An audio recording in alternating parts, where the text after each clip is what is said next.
All right, I'm back for my 9-month update for my L3 through L5 lumbar fusion and laminectomies at a couple of levels. I didn't do an 8-month update. I just didn't get around to it, but this is 9 months. My surgery was in May of 2021.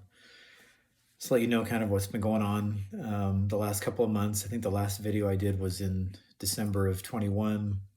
I'd just been sick for a while with kind of some unknown stuff, and that really set me back. I was, hurting pretty good there.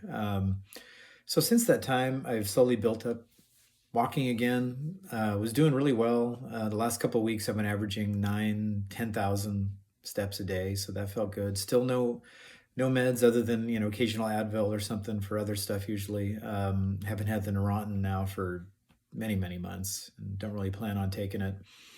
So yeah, building the walking back up, taking a much more active role in coaching my daughter's travel softball team, doing drills, actually hitting the ball to them and that sort of stuff, which has actually felt fairly okay.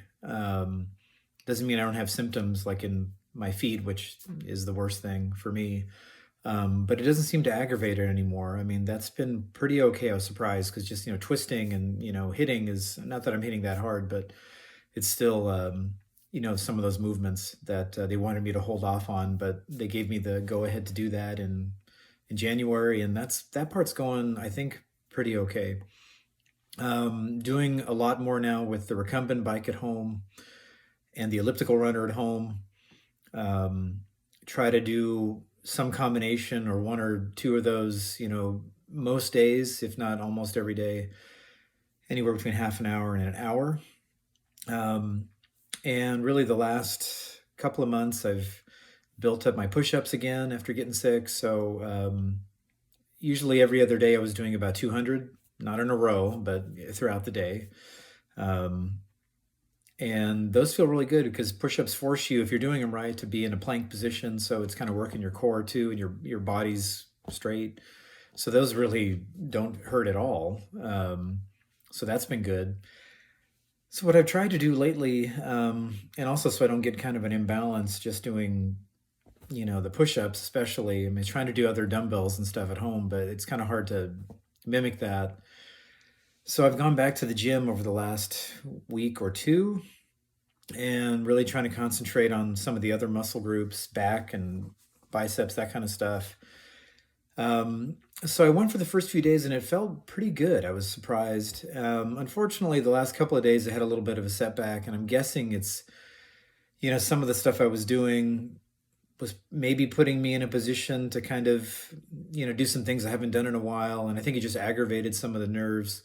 So I had some sensations in my feet again. I mean, my right foot is the one that's the worst. That never feels perfect, but you kind of get used to it. And then the last few days had some stuff in my left foot that I think is maybe starting to go away again. So I think I just really need to be careful. And not that I was doing anything crazy or like heavy lifting. I don't plan on doing that again. But I think I just need to really be careful into what like positions I'm in when I'm doing some of the exercises. I probably tried a few things. I was kind of just excited to be back in the gym, and I think I need to be more careful and just really stick with certain exercises that are much safer, like really baby it and see how my body responds. So, it's just trial and error. I think I'll get this stuff down over the next year or so and really see how my body responds and just do the things I can and stay away from the things that aggravate it. I mean, it's really all you can do in the end. So yeah, I've had some more symptoms in my feet. It doesn't keep me from walking. I mean, I'm like today, I still plan on getting in, 10,000 steps, doing some softball stuff. Just have to watch the weights. I have not been hiking the last couple of months. I do want to get back to that. I think that does aggravate things a little bit, but again, it's going to be a trial and error thing to see what I can do, what I can't. But I'll get back to that at some point and then slowly kind of take it from there. And then hopefully, in the next few months when the weather gets better, kind of get back to swimming. I haven't been able to do that really at all. So this year I plan on doing that as much as possible. I'm not a big swimmer, but it's just, I think, an exercise that's fairly safe.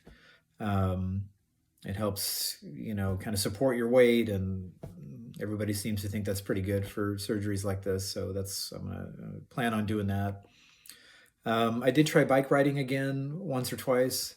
That actually went okay. I mean, when I tried it several months ago, it did not feel good. But when I tried it about a month ago, it was okay. I didn't go for very long.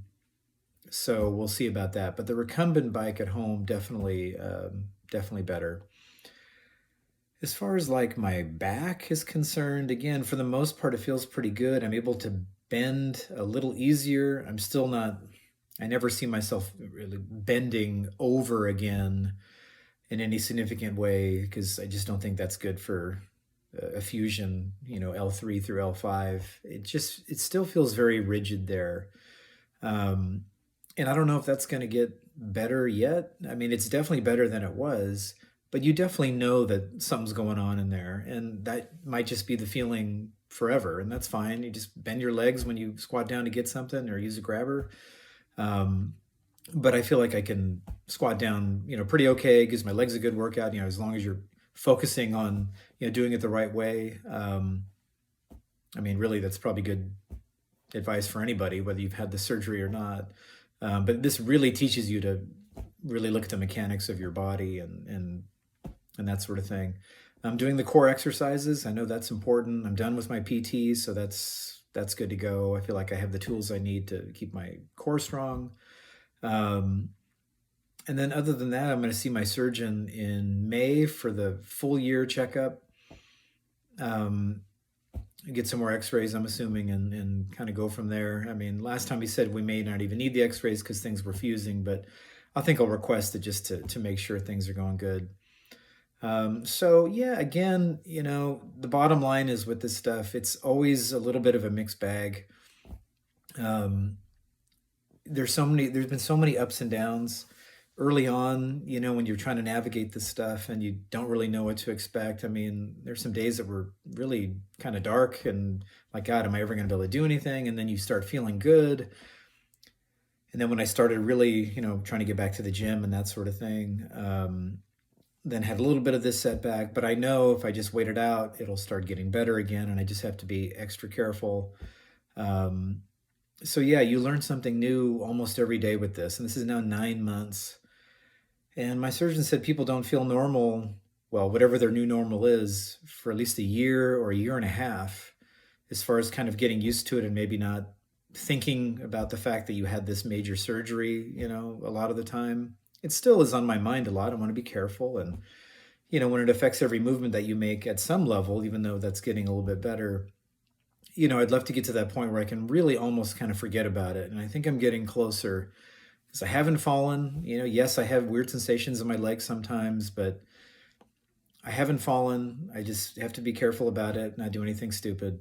And a lot of it now is just mental. And they said after a year, whatever you're feeling at that point, or some people say a year and a half, but a lot of people say after a year, kind of where you are is kind of what you're going to get moving forward. And I'm pretty certain that I'm still going to have some of these symptoms in my feet. But it's not going to stop me, and there's still stuff you can do. So I just know that if I didn't have the surgery, the way my spine was looking, it was going to get worse, and God knows what I would have been, way worse off or pretty disabled or in a wheelchair. And now I can still do a lot of things that I want to do and stay strong and stay healthy. So that's the 9-month update. Hope this is helpful. Again, let me know if you're going through this, if you've got a similar story, you're thinking about doing it.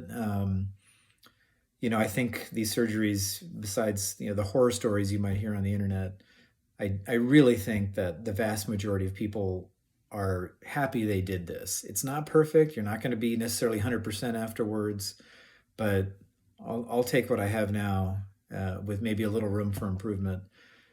And then, go from there, as opposed to the way my body was feeling beforehand. It's just kind of a no-brainer. So if you're going through this, good luck to you. Let me know how you're doing. I'd love to share some stories. All right. Take care, and I'll see you next month.